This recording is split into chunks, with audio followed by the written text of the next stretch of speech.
What's up, everybody? Welcome to the PickSix podcast, CBS Sports Daily NFL podcast. I'm Will Brinson. I'm your host. It is Tuesday, August 24th, and we are kicking off Fantasy Week with some DFS talk. Coming up, we'll do best ball and season-long fantasy focus episodes throughout the course of the week. Joining us to talk DFS, the one, the only, at Roto Frank Stampfl. Frank, what's up, buddy? Long time.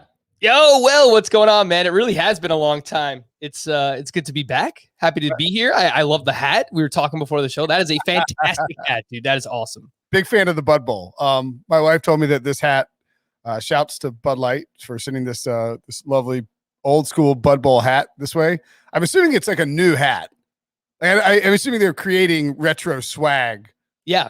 It looks like, it's not they went to like, oh, do we have any old Bud stuff? Let's start selling that. I'm sure it's got to be news. They actually sent a sweatshirt too that's really comfortable, but not very, wearable in the late August. But I will be wearing it over the course of the season. If actually probably whether or not Bud Light hangs around. Anyway, before we dive in and talk DFS strategy, for those who don't know, so we did this last year. I think we may have done it with Heath when we did DFS, and then you did the weekly DFS show with us. But the goal here is to sort of, for those that haven't played DFS yet, and I still think there are a lot of people who don't play DFS, even though it's wildly popular. It's daily fantasy sports. It is a 1 week and or one game and or it's a small window of games in which you select a group of players, and it's it's not over the course of the season. It's a single episode. So it's either maybe all the games from 1 p.m. Up until not all the games on Sunday, not counting Sunday Night Football. And you can play 1 p.m. games. You can play Sunday Night Showdown. There's all kinds of different stuff you can play. But the goal is to sort of we're going to talk some basic strategy, some advanced strategy, and then look at some week one picks. And if you like DFS and you're trying to get into it, and you're trying to learn more about it and learn some strategies and get some picks, make sure and subscribe to Fantasy Football Today, the DFS podcast, which is, who's it? You and who's me? Mike McClure from Sportsline and Steve Najad, who helps out on the First Cut podcast. So he does, DFS, real sharp DFS guy. No, both of those guys are just super smart. Like, I'm blown away. I've played DFS, and obviously I host a podcast, so I would hope I know what I'm talking about. But these guys know what they're talking about. You're like me. You're not running models, right? No. So I use optimizers and stuff, and I dabble, but these guys are making multi-entry, 150 lineups, on Showdown, they're making, again, 150 lineups, absolutely crushing it, know what they're doing. These guys are super sharp. So encourage everybody. Again, Fantasy Football Today, DFS. And the first couple of podcasts, obviously, there's not a lot going on right now. It's preseason football. So we give some news and notes leading into those slates and some picks. But mostly it's been a lot of strategy. And I think it's useful for people who, either haven't played before or those who just need a refresher. You might think you know what these terms mean and stuff when you're listening to podcasts or watching videos, but do you really know? Yeah. Well, and it's, there are some people who are big into, I know the Establish the Run guys are big into preseason football, preseason DFS. I haven't played any, we're already 2 full weeks into it. It requires an even greater depth of studying, because you have to figure out who is going to get playing time, and you're gambling on, you're banking on, okay, Jameis Winston's going to play a full half or 3 series or something like that. Whereas with regular DFS, you are saying, all right, Patrick Mahomes is going to play the whole game. We do need to figure out, and you try to figure out what, okay. So just bare basics, because it's easy to kind of spin off the rails on this. But when we're looking at DFS, you are starting a quarterback, 2 running backs, 3 wide receivers, 3 wide receivers, a tight end, a flex, and a defense. We're going to use DraftKings just because that's sort of, it feels like the default. Obviously you can play on FanDuel as well.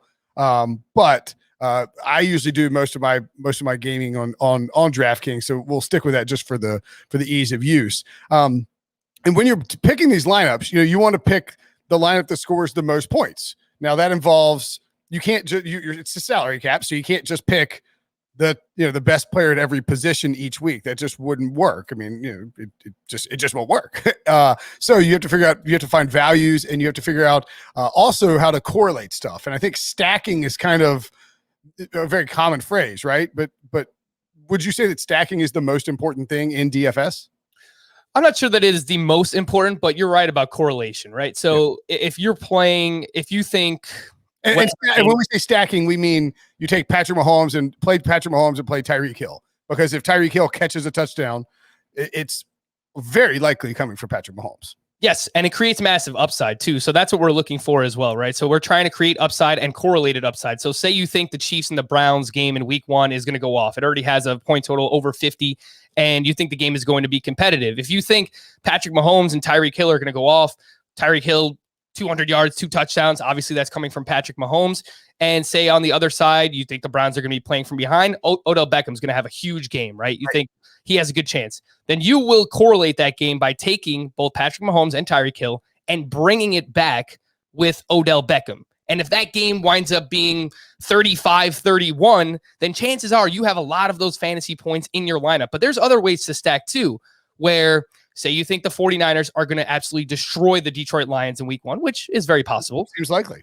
You have Raheem Mostert as your running back, and you can stack him with the 49ers defense. And what you're hoping for there to be correlated is that the 49ers are playing with a lead, say 7 to 14 points throughout the course of the entire game. Raheem Mostert's getting close to 20 touches. He's doing very well in these touches because it's a good matchup against the Lions. And then the 49ers defense is just crushing Jared Goff, sacks, turnovers, whatever it might be. So there are a few different ways that you can stack as long as those things are correlated. And you will notice that even more so in the showdown slate, which, again, I don't want to spin off too far, but showdown is a 1-game slate. So Thursday night football, the first game of the season, the Bucs and Cowboys, you create a lineup of 6 players. They could be any players. It's just 6 flex spots. You could have both quarterbacks. It's obviously harder because... Yeah, and you have one captain, too, who gets 1.5 points. Exactly. But what you want to do there is basically everything needs to be correlated. You need to figure out what you think the game flow is going to be. You probably want to use some betting lines to figure that out. I think the Bucs are close to a 7-point favorite right now. But if you think that they're scoring, you want Tom Brady, if they're playing with a lead, maybe you want Fournette or Ronald Jones. Cowboys are playing from behind. Maybe you want some Cowboys pass catchers. Basically, everything needs to correlate and make sense within the grand scheme of game flow. Yeah. Well, and dude, it's a great point. So when you do a showdown slate, the goal is to figure out how you think the game is going to play out and then create your lineup based around that. When you do a regular slate, the same thing applies. You need to figure out, okay, I'm going to target these guys because I think they have a good opportunity. And it's very similar to when you set your lineup in regular fantasy. When you say, okay, am I starting Odell Beckham against the Chiefs, or am I starting Allen Robinson against the Rams? Well, very likely you're going to start Odell Beckham against the Chiefs because Odell Beckham is not going to be facing Jalen Ramsey in a bunch of one-on-one coverage, whereas Allen Robinson may very well be locked down by the Rams. Now, again, it's possible that Allen Robinson ends up going off because the Rams have a big lead and they're running the football and Andy Dalton's throwing garbage time stuff. But more than likely, but the point remains is you're not going to want to target someone who has a bad matchup in your season-long fantasy, nor would you want to target someone who has a bad matchup in your DFS. And so the goal is when you start to look at the week slate is you can say, okay, I like these, you want to identify several positive matchups and maybe, and find guys. You're going to have to find cheaper guys, of course, because you have to fit within the constraints of the salary cap. But by and large, that's the goal, is to figure out how you think games are going to play out and then to create these correlated matchups. Does that seem fair?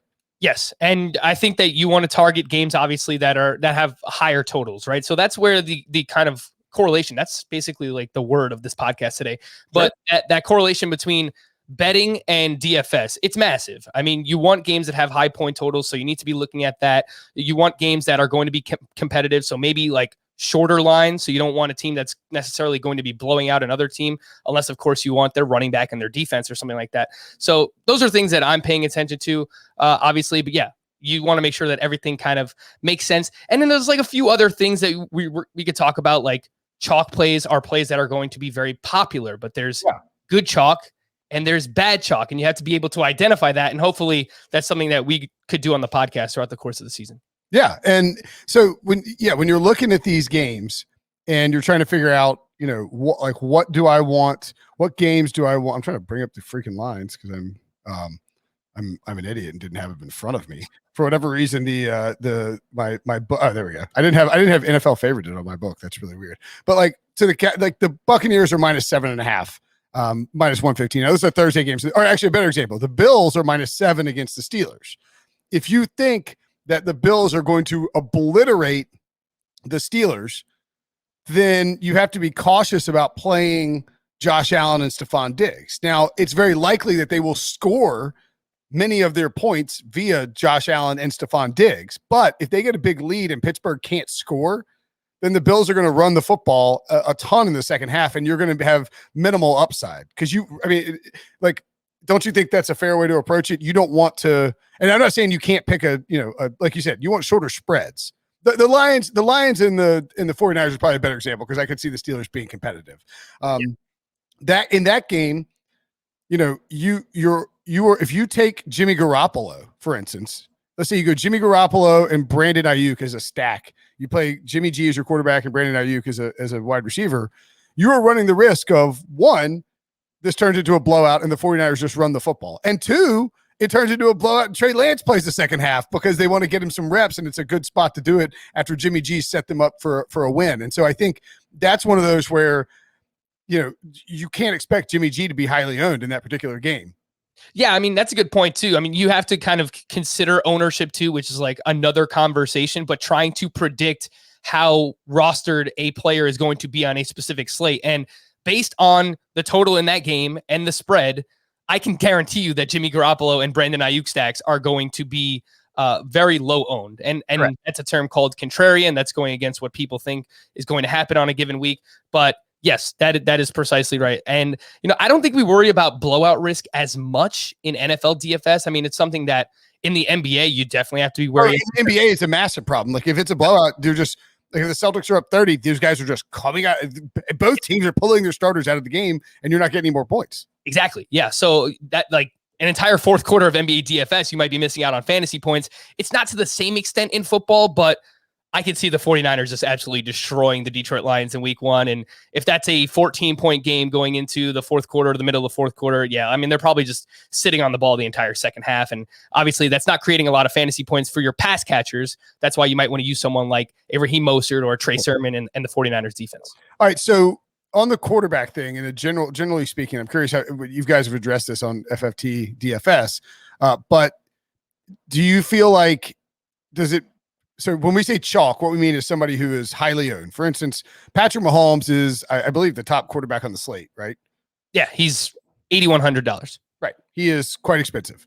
But he's going to be popular because he's involved in the game against another good AFC team with a good defense, but not a great defense, and a high point total. There's the expectation that there will be a lot of points scored in the Chiefs and the Browns game. So Patrick Mahomes is going to have probably around a 10 to 15% ownership rate. Does that seem like a good number? Fair number? Maybe higher? Yeah, no, that seems about fair. And one thing I will say about quarterbacks in particular is that the ownership percentage is a little bit more flat at the quarterback position because there's a lot of different options on a given week. I mean, there's going to be ones that stand out, obviously, in good matchups, and obviously rushing quarterbacks. We want to target those a lot of the times. But like at the running back position, there will always be like 3 to 5 players in particular that are going to be high rostered. And if you play in cash games, which are games where you're just looking to basically double up your money, there's not, high upside. You want safe floor players, and those running backs are going to be very highly owned and they're going to be very popular, and rightfully so. But at quarterback, you can go against the grain a little bit. Like there's a lot of different things that you could do at quarterback, and we're not going to see typically a quarterback that's more than like 20%, maybe 25% roster, just because there are a lot of good options at the position.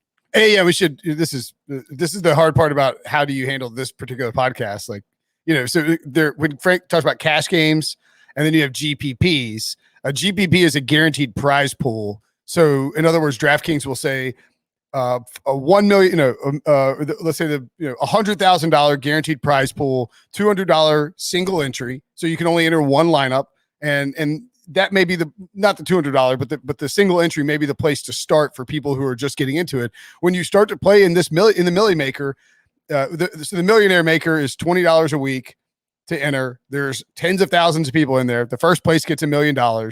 It'd be very cool to win. It's really hard to win it. You have to have a very like unique and different lineup. And I think I started out playing on DraftKings where I would just play the Millie Maker, like, just do like 2 lineups a week. That's stupid. I mean, you have to be realistic, right? With your expectations. Look, if you just want to throw a couple lineups in the Millionaire Maker and you're not worried about like positive outcome throughout the course of the season, you're not like tracking ROI and you don't really care about that stuff. Like, sure, have fun, throw a couple lineups in the Millie Maker and see what happens. But you have to be realistic. The chances of you cashing out or even, cashing very highly in this contest is minimal because there's so many different there's so many entries in this contest, and the sharp people out there can enter up to 150 entries per thing. So if you have a big bankroll for this, you can enter you can do 150 entries times $20, which is $3,000. That's a lot of money to drop on a contest. But there are a lot of DFS players out there who have that kind of bankroll, and so they're going to spend it. So if you're getting into DFS or you're trying to like get better at DFS and you find yourself doing a couple lineups in the Millie Maker, maybe it's better to just contest selection is important. It's an important part of DFS. And like every week there's at least in golf, I think there's in football too, but there's a $33 single entry contest. And so that might be a good way for some people to start because you just have to focus on one lineup. You don't have to focus on building out a bunch of different possibilities. And then, but now look, if you enter that and you've got enough and you've got $53 to spend, throw the lineup in the Millie Maker too. There is no worse feeling than you enter as you win a single entry and you win like $5,000. You look and your entry would have won you like the Millie Maker. That is a crippling feeling. And I will take you one step further there, Will. Take your cash game lineup and throw it in one GPP, at least one tournament, because we've all been there where our cash game lineup severely outscores our tournament lineup. It happens all the time, right? And Mike McClure brings up a good point about this. And he says, your cash game lineup a lot of the time is the optimal lineup, right? This is supposed to be the highest scoring outcome for the given week. Why wouldn't you play that in a GPP? Even if those players are going to be highly rostered, highly owned, sometimes the chalk wins. So it's still supposed to be the optimal line, the highest scoring lineup in a given week. So I'm not saying, enter it in a bunch of contests, but throw it in one GPP, your cash game lineup, and see what happens there. If you're trying to, win consistently throughout the course of the year, believe me, there's going to be a lot of losing weeks. It happens to even the players, and we talk about that a lot. But I would say play some cash game lineups, play some head-to-heads, and then maybe throw a few lineups in a GPP. And I think that's a good way to start. And it's funny that you bring up like contest selection and choosing the right games is so pivotal. Pivotable? That's not a word. We'll allow it. It's so pivotal in DFS. And it's actually what our podcast, we're going to be recording one today on Tuesday. It's going to come out on Wednesday. We're just going to focus on contest selection. And basically, I'm going to throw Sia and Mike $100. You have $100 this week. How are you maximizing that $100? And I'm interested to see what they have to say because again, they're a lot smarter than I am. Well, and it's interesting because, and this works in golf too, right? The slate can oftentimes dictate your contest selection. Depending, and it's different because it's tournament to tournament and how you feel about a particular tournament and how guys are priced. But that applies too to the NFL. Maybe there's a week where there's 6 teams on bye, and you don't want to play a bunch of GPPs because there's just going to be less volatility in what can be a winning lineup and all of that. So I would encourage everybody to go listen to that podcast when you guys recorded and put it out because contest selection is paramount for fantasy football or for DFS. All right. When you're back to stacking very quickly, when you're stacking, if you're stacking a quarterback and a wide receiver, do you want to go quarterback? What is your preferred stack, or is it just dependent on the slate and sort of who you've got at quarterback? Yeah, I think it's depending on pricing too, right? So there could be a team where, again, let's just use Tyreek Hill as an example. And he's, I don't know this to be true, but say he's $8,000 in week 1. Sure. And you like Mecole Hardman. You think there's a chance Mecole Hardman could have a massive week and he's sub 5K and you just want exposure to the Chiefs offense and Patrick Mahomes. It's really hard to get both Patrick Mahomes and Tyreek Hill or Travis Kelce for that matter in your lineup together. And you're not getting all 3 in your lineup. It's just you can't afford to do it. You can. The rest of your lineup is going to be trash. There's no doubt about that. Correct. But if you want to spend down a little bit somewhere, you want a higher price quarterback and you want to stack him with someone, then maybe you look at their wide receiver 2, their wide receiver 3. On most teams, the tight end on that team is going to be pretty cheap. So typically, yes, I want the top target, but it really just comes down to the slate and the pricing. But I think something like Patrick Mahomes and Mecole Hardman could be sneaky in week 1. And then again, you bring it back with like an Odell Beckham or a Jarvis Landry if you like him more. Yeah. And let's say that you think well, I don't know. Let's pick a random team. The Philadelphia Eagles. Let's say you think that their defense is going to be absolute trash, right? Hypothetically, deep as an Eagles fan, we just like to put it in. And you think, okay, everybody is going to be on the Chiefs and the Browns. I'm going to pivot instead and go to Matt Ryan and Calvin Ridley and Kyle Pitts. And then I'm going to bring it back with, whether it's Devontae Smith or Jalen Reagor. Like that is a viable build early on where you can have the Falcons throwing up a ton of points against the Eagles secondary, which we think could be suspect. And then the Eagles, in fact, you could go 2 Eagles coming back because the Falcons secondary is going to be a problem. And that maybe that game is a lower owned game than the Chiefs and the Browns. And so you can pick up, as Frank points out, some contrarian value that has upside. And so I think that's one way to target it too, is you can load up on other games and then you can still go, because you've bought all these cheaper Falcons and Eagles. You can still go and add Travis Kelce, or you can add Tyreek Hill. And so you can get exposure to that potential high scoring game in Kansas City. You're not going to have Mahomes, of course, but if let's say Matt Ryan outscores Mahomes, very possible. And, Tyreek Hill is the main source of the Chiefs scoring, all of a sudden you have exposure to that game without having to load up on that game.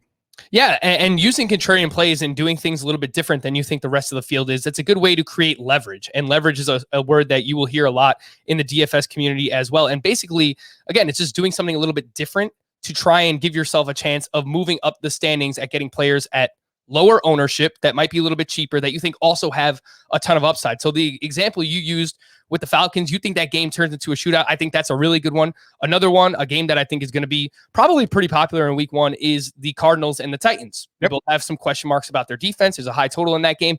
Kyler Murray and D-Hop are going to be very popular.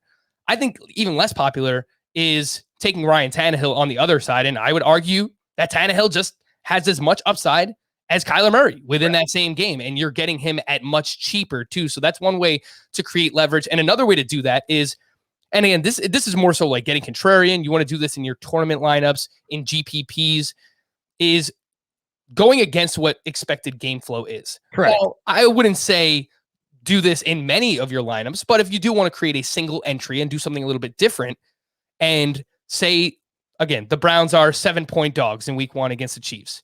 They're expected to be playing from behind for a lot of that game. As a result, you're going to get someone like Nick Chubb at lower ownership, because game flow doesn't say that it's going to be positive for Nick Chubb to gain the 20 plus carries that he needs in a given week, especially someone like him who doesn't catch the ball a lot. DraftKings is full PPR.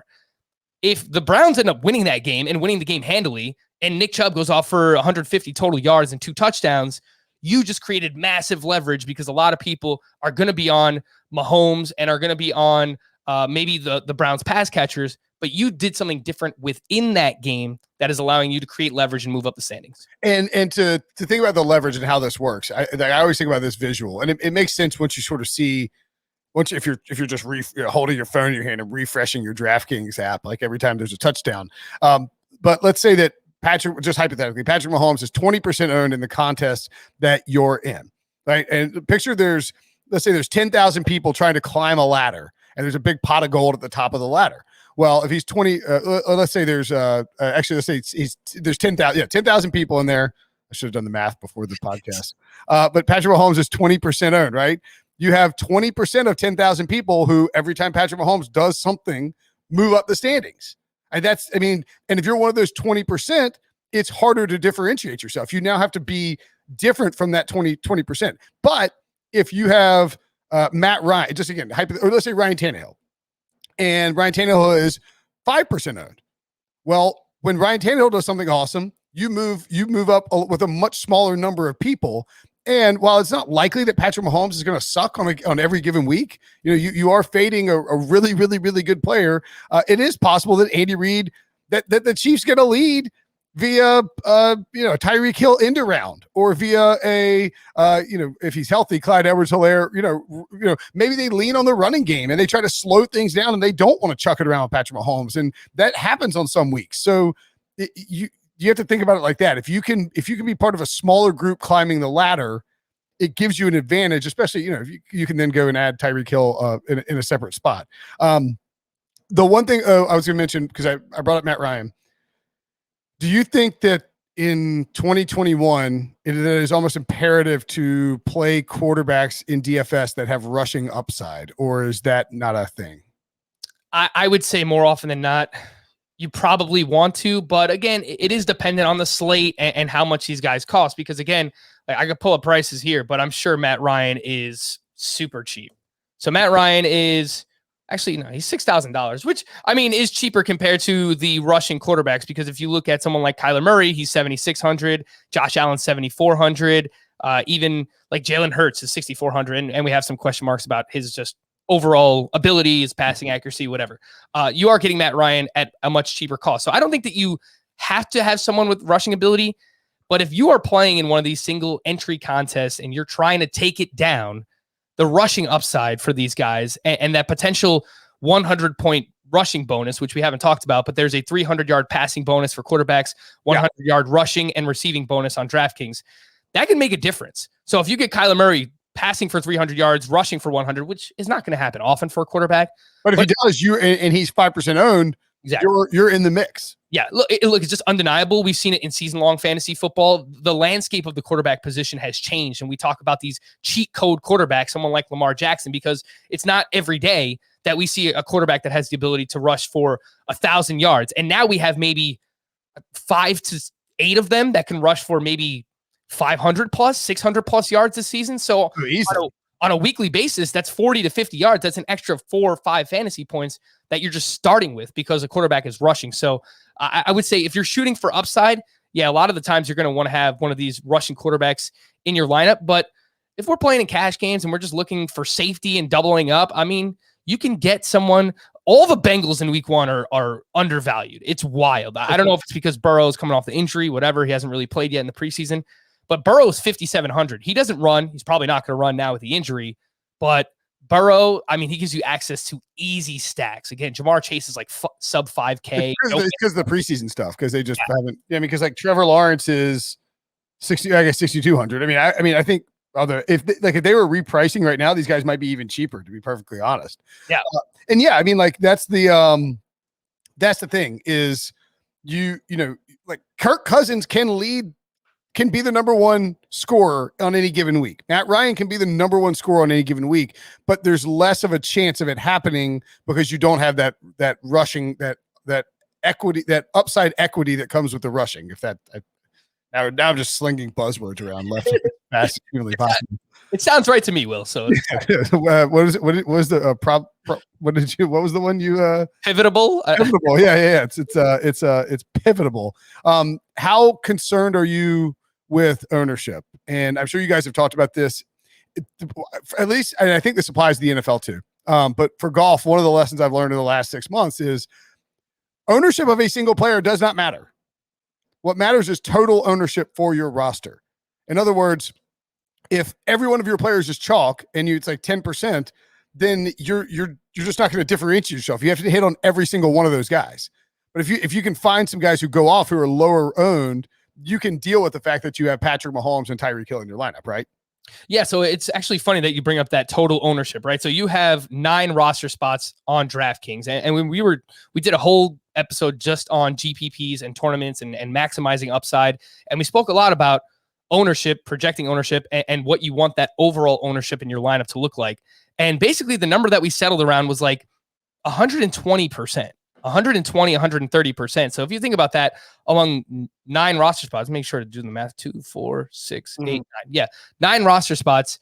That's about, you don't want to go higher than like 15% on any given player. 130 or 120. So like between 120 and 130%. Yeah, so your average per player needs to be less than like 415. Yeah. So you can go a little bit higher on some, which you probably don't want, but you're going to have to find some players that are going to be projected under 10% rostered and players that have big upside. And obviously those players are hard to find because everyone's grinding fantasy football. Everyone knows who has good matchups and what potential. Like Dalvin Cook and Derrick Henry, when they have easy rushing defense matchups, are going to be 30%. Yeah. But sometimes it's okay to take those and to say, I don't care. I'm eating the chalk. Dalvin Cook's going off this week. Mike Zimmer is going to feed him. Or it's late. It's in November, and Derrick Henry's playing the Texans. He might be owned in 40% of the Millionaire Maker. Doesn't matter. You might have to play him.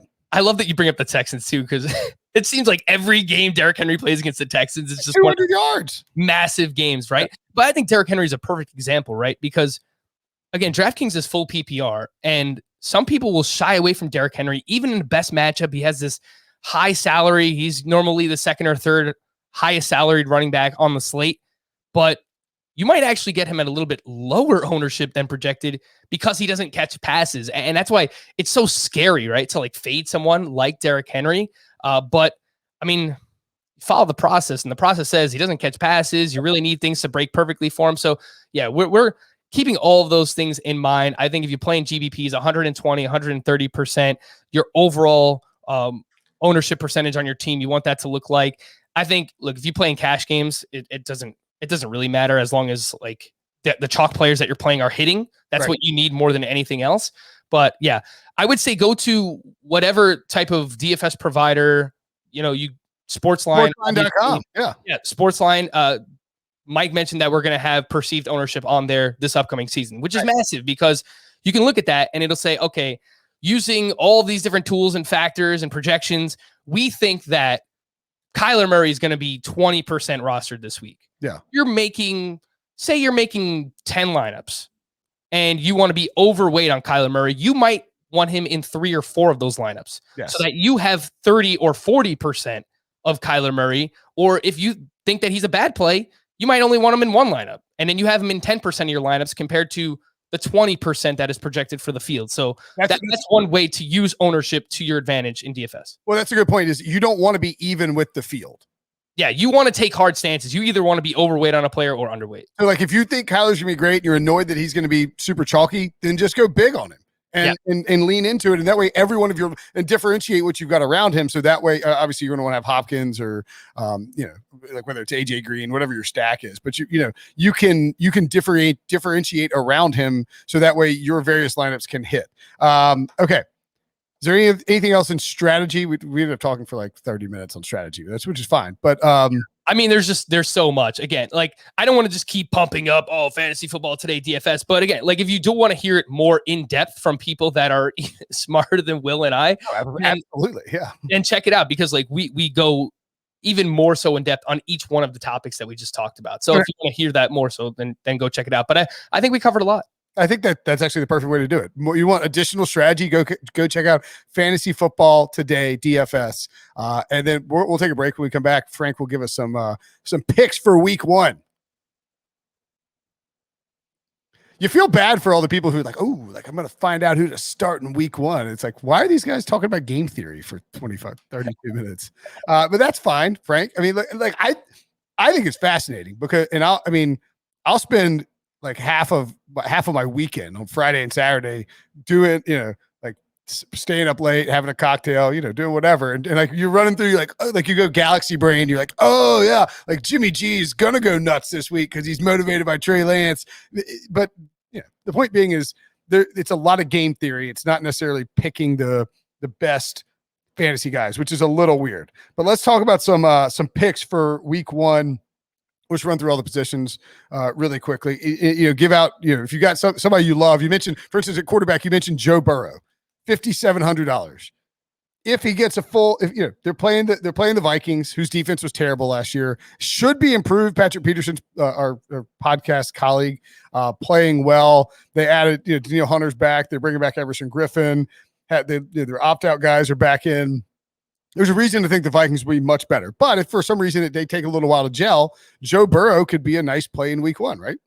Yeah, I do think Joe Burrow is interesting at his cost at 5,700, and he's not the one quarterback that I'm probably going to target most, or even one of the top three. But if I'm making a few GPP lineups where I just want exposure to those cheap stacks, then yes, I will have some Burrow in there. But the ones that I'm really looking at here, I already mentioned the name Ryan Tannehill, 6,500 in that game against the Arizona Cardinals, has a massive total right now. And Kyler Murray is $1,100 more than Ryan Tannehill in that same game. And again, I do think it's very possible that Ryan Tannehill outscores him there. Now, we do need A.J. Brown and Julio Jones to be healthy, so let's pay attention to that, because obviously those guys dealing with their own ailments. But Ryan Tannehill is someone I like. He could run a little bit. And then let's prop our guy Debo back up a little bit. I love Jalen Hurts. There we go. I love Jalen Hurts in week 1 going up against the Falcons. Obviously, I want to see him play in preseason week 3, so hopefully he can get back out there. Had the weird week 2 situation where he didn't play. But the rushing upside is massive. Say what you want about like the accuracy, if he's a real quarterback, whatever. It doesn't matter. His rushing upside, we saw it last year over the final 4 games, is massive. He had 69 rushing yards or rushing touchdown in each of those 4 games. So, I mean, he just separates himself that way. And, yeah, I think the Falcons' defense is pretty bad. So, yeah, the Dean Pease is going to generate pressure through aggressive blitzing, which could also mean open looks down the field for both Jalen Reagor and why do I keep forgetting Devontae Smith's name? I keep seeing like Deshaun Hamilton in my head. I don't know why. I can't picture it. Are you stacking him? Are you stacking Hurts with both 2 guys, or just going with like Devontae? Oh, I love Devontae Smith, man. I love him for season long too. I've drafted him everywhere. I think he can have an absolutely massive season. I know he slipped a little bit in the draft, went 10th overall. But yeah, I've heard some beat writers say like this guy can catch 100 balls this year. I think he's a fantastic route runner. He's not massive or anything. He's a very, very good athlete. I think that he could step in and be the wide receiver day one for the Eagles. And I think just a name to pay attention to, Quez Watkins has legitimately stepped in their 3 wide receiver set. That dude is a burner. Yeah, and we saw it in the first preseason game. He took a screen pass from Joe Flacco and went like 79 yards against the New England Patriots. So I think he's a name to pay attention to, but Devontae Smith is the one for me. Okay. At running back, where what are you looking for? I mean, there's Christian McCaffrey, Dalvin Cook, Derrick Henry, Alvin Kamara, Jonathan Taylor are all the high-priced over 8,000. CMC steps in right back in his old familiar role at $9,500. He will still be popular because they're playing the Jets. Who do you like at the running back spot? Just a massive, massive price point for CMC here at 9,500, and it makes sense. Yeah, he was beat up last year. He still averaged 30 DraftKings points per game, which is absolutely ridiculous. And my Jets, unfortunately, I'm wearing a Jets shirt here. If you watch their second preseason game, I think most of their starters were playing first team defense. They were getting torched on the ground by AJ Dillon and like some other backup running backs here for the Green Bay Packers. So McCaffrey absolutely could go off, but let's scroll down the list. And Antonio Gibson is $5,900 in week 1. And in season long drafts, this guy is a 2nd round pick now. And they're talking about using him similar to how this coaching staff, Ron Rivera, used Christian McCaffrey in years past. Now, J.D. McKissick is there, and obviously, that throws a wrench in things for pass catching. But Gibson has caught a few passes here in the preseason. I think the upside is still really, really high for him. People see, if you go on DraftKings, right, they see the defensive matchup, and they see that red number next to the defensive matchup. That means a bad matchup. It's like a mental thing where people see that, and their first thought is like, nah, I can't play this guy. It's a tough matchup. Nah, I can't do that. But Antonio Gibson, if he's as good as we think he is, then the matchup doesn't really matter. So I'll throw him out there at 5,900. And then with this news about Travis Etienne going down, James Robinson is $6,400. The Houston's Texans defense is just putrid. It is bad. Robinson went off against them last year. Carlos Hyde is dust. I have no idea what Urban Meyer is thinking, like throwing this guy on the field. I see no reason why James Robinson shouldn't get 15 to 20 touches, maybe even more than 20 touches in week 1. Look, it's Trevor Lawrence's first game. I don't know that they want to like put the entire game on his shoulders. I think Robinson could have a massive week 1. Yeah, that's a good call right there. What about at wide receiver? Devontae Adams, 8,300. Tyreek Hill, 8,200. Calvin Ridley, 7,900. Hopkins, 78. And Justin Jefferson, 77. Wow. Stephon Diggs kind of cheap at 76.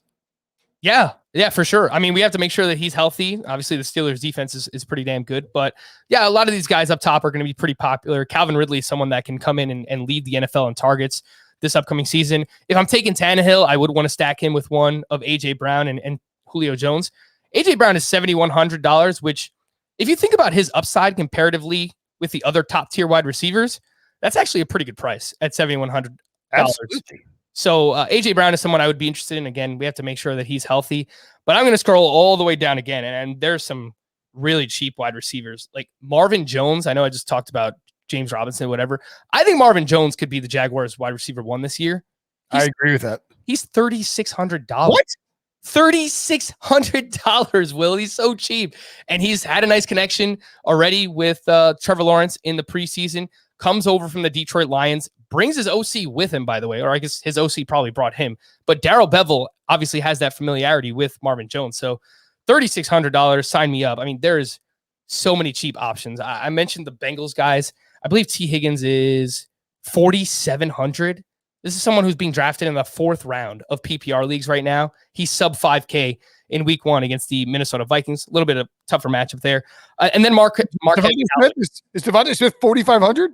Yeah, all the rookies are super cheap in week 1. So, yeah. Wow. Devontae Smith, 4,500, very easily stackable with Jalen Hurts. The other name, I don't want to buy too much into just like preseason game, whatever, but Marquez Callaway is $3,400. And he's going to be popular. He is going to be popular. I mean, keep that in mind. His Michael Thomas more than likely will be out for week 1. Yes. We think at this point, although I guess it's not official, right? Because he would have to be placed in the pup or ruled out. Jameis Winston more than likely will be the week 1 starter. Please. No, it's over. It's over. It has to be. So, yeah. And that game is in the Dome. It's in the Superdome. It's got a point total over 50. They probably could be playing from behind against Aaron Rodgers and the Green Bay Packers. So $3,400. Callaway is going to be very expensive there. But him and Marvin Jones, 2 sub 4K wide receivers I like quite a bit. Jerry Jeudy also 4,800, not too bad a price. Yeah, he is rising up draft boards in season long as well. Oh my god, and at best ball, he's like all of a sudden going to the 5th round. It's crazy.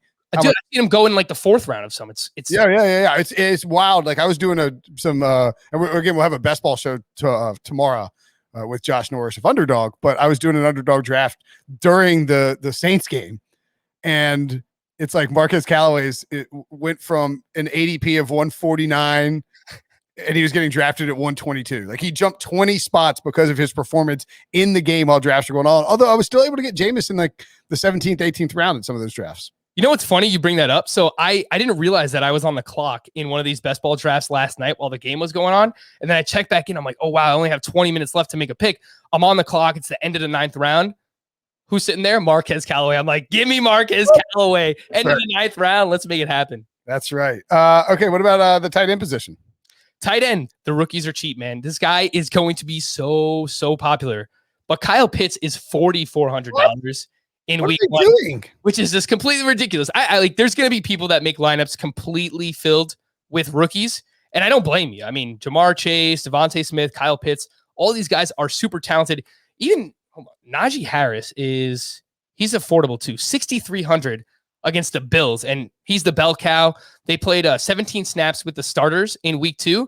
He played 16 of 17. Najee Harris is going to be on the field all season long. So he's another one that you could throw out there, but Kyle Pitts, super rostered in week 1. Everyone's going to have him, but the upside is just massive. No more Julio Jones. I think it wouldn't surprise me if they want to go out there and kind of show off their new fancy toy, top 5 pick in the NFL draft. Arthur Smith uses these 2 tight end sets. All these young quarterbacks are looking good, and people are like, Atlanta didn't draft one. They're like, well, look how great Kyle Pitts is, because he's the guy they've been tweeting about, all of camp. He looked awesome. Yeah, and they should.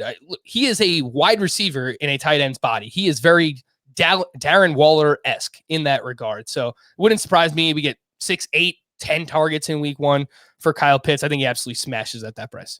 Anybody else that stands out?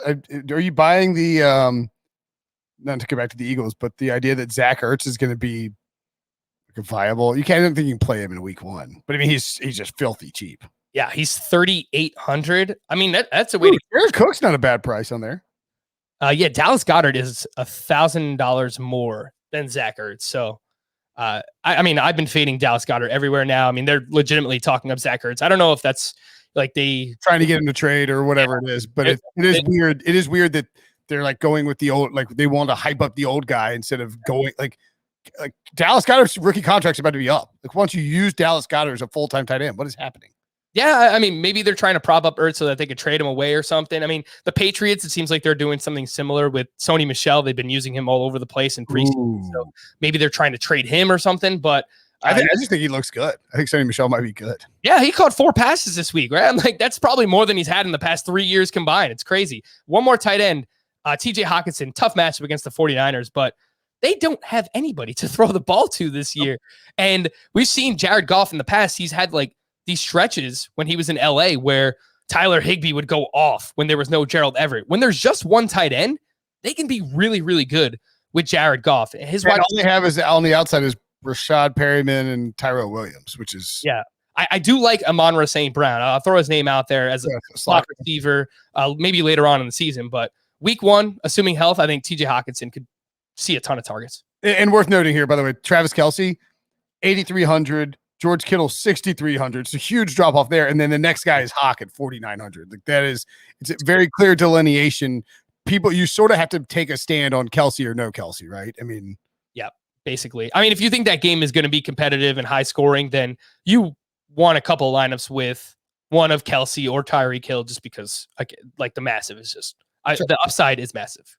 And finally, defense. Anybody stand out? It is early to make a call on defense, just because. And again, like if you're doing DFS, one of the other things that you need to make sure you do, this should be obvious, but 11:30 when inactives come out, double check your lineups. Like know who you're going to have in there. You really don't want to have, top 25 Millionaire Maker lineup that wins you $3,000 or $500, and then you like accidentally left an inactive guy in there.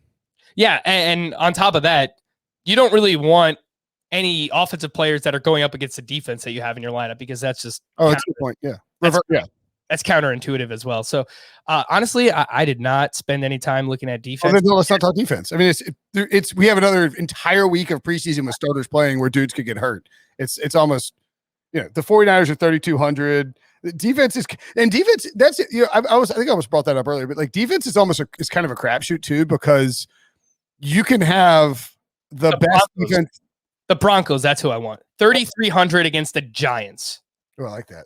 That's Daniel Jones, turnover machine, and they got a lot of players.